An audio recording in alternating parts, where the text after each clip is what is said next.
Hello everyone, আমি নিবিতা। আজকে আমার একটা নতুন ভিডিও নিয়ে এসেছি।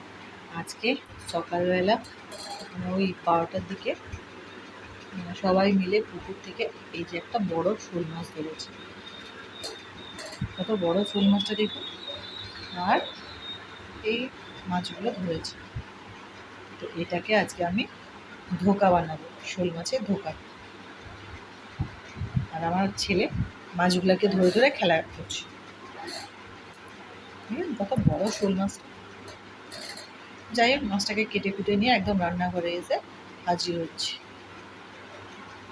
এখন সকালবেলা বাজারও করেছি, তার সঙ্গে এই যে তাল শাঁস এবছরে প্রথম। ওই দাদাটা কেটে দিচ্ছে আর আমি এটা নেব বলে দাঁড়িয়ে আছি। 10 টাকায় 3টা করে দিচ্ছে। আমি বললাম 4টা দিতে, বললো না হবে না, 3টাই দেবো।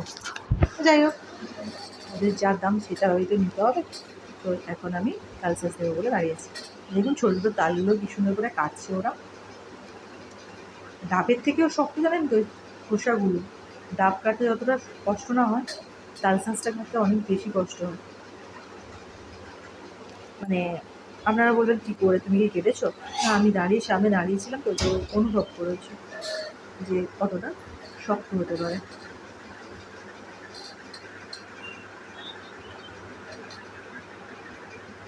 সুন্দর করে কাটছে দেখুন।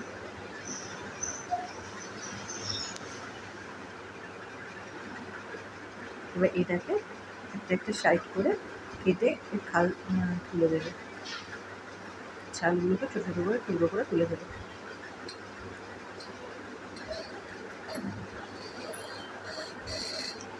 যাই হোক, নিয়ে চলে এসেছি, এখন বানাচ্ছি ধোকা। শোল মাছের ধোকা। হ্যাঁ, তবে হ্যাঁ, আমি কিন্তু ধোকা দিচ্ছি না, মাছের রান্নাটা হচ্ছে ধোকা। চিনি দিয়ে দিয়েছি গরম মশলা গোটা। এবার দিয়ে দিয়েছি অ্যাজ ইউজুয়াল আদা বাটা, পেঁয়াজ বাটা, লঙ্কা বাটা, হলুদ গুঁড়ো, রসুন বাটা, সব একসাথে। তো আমার শোল মাছটা ছিল প্রায় 2.5 কিলোর মতো। এখন ছাল টাল ছাড়িয়ে সব মিলিয়ে খুব জোর হবে ওই 1 কিলোর মতো মাছটা বেরিয়েছে। তো সেইটাকে মশলা দিয়েছি, এবার ভালো করে এটাকে কষাবো। এবার দিয়ে দেবো একটা টমেটো,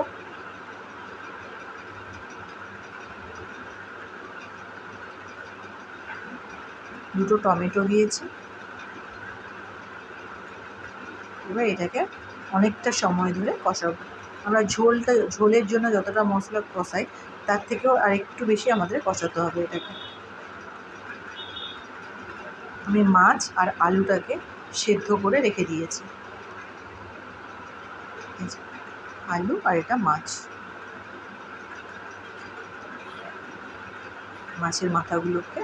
শোল মাছের মাথাগুলোকে চিড়ে নেওয়া হয়েছে, এটা কাতলা মাছের মাথা। যাই হোক, এবার মশলাটা ভালো করে ফুটতে দিতে হবে এবং কষাতে হবে।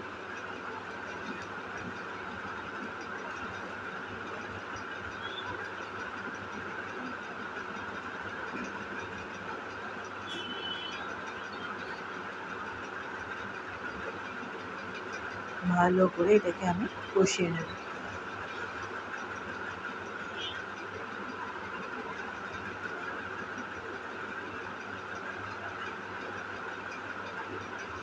তবে এই রান্নাতে একটু তেলের পরিমাণ আর একটু মশলার পরিমাণ বেশি লাগে।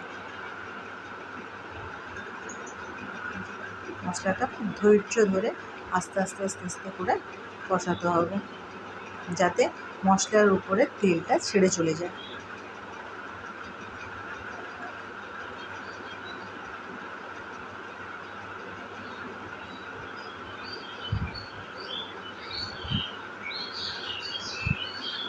খুব ভালো করে কষিয়ে নেব।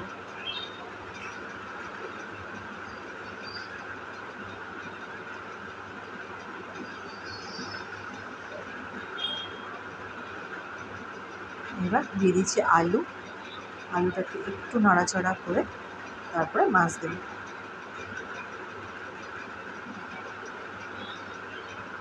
আপনারা চাইলে এই আলুটা সেদ্ধ না করে ভেজেও নিতে পারেন। এবার আমি সেদ্ধ করে নিয়েছি। কারণ এই তরকারিতে তেলের পরিমাণটা এতটাই বাড়া থাকে যে শোল মাছটা আলুটাকে আবার ভেজে না আরও বেশি কড়া হয়ে যাবে, তাই আমি আর বেশি করে সে আলুর সাথে মাছ দিয়ে সেদ্ধই করে নিয়েছি। এবার ওই সেদ্ধ করা মাছটা ঢেলে দেবো, আলতো করে এটাকে নাড়াচাড়া করবো।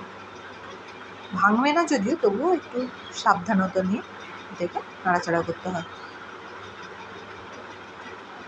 অবশ্যই শোল মাছের গায়ের যে চামড়াটা থাকে ওটাকে ছাড়িয়ে নেবেন। আর আপনারা কে কীভাবে শোল মাছের ধোকা রান্না করেন আমাকে সবাই কমেন্টে জানাবেন। আর আপনাদের কেমন লাগলো সেটা আমাকে অবশ্যই কমেন্টে জানাবেন। তবে হ্যাঁ, স্টিকার দেবেন না প্লিজ, এটাই আমার রিকোয়েস্ট।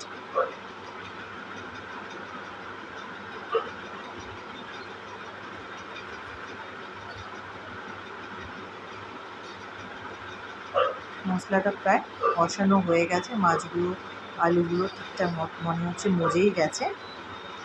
এবার এতে আমি পরিমাণ মতো জল দেবো।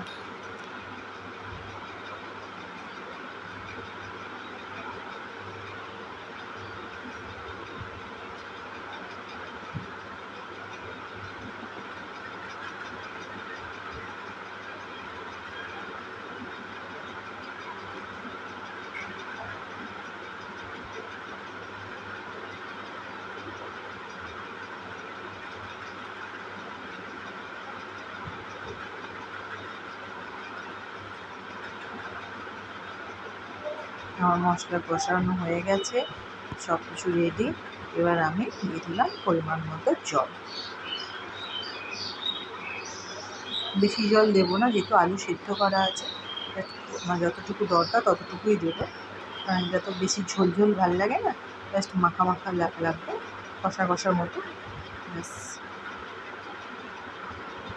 আমার রেডি হয়ে গেছে শোল মাছের ধোকা। যাই হোক, এটাও ফুটতে থাকুক। ভালো লাগলে একটা লাইক, একটা কমেন্ট, একটা শেয়ার করবেন। ভালো থাকবেন, সুস্থ থাকবেন, সাবধানে থাকবেন। দেখা হবে আবার কোনো একটা নতুন ব্লগে। ততক্ষণের জন্য থ্যাংক ইউ।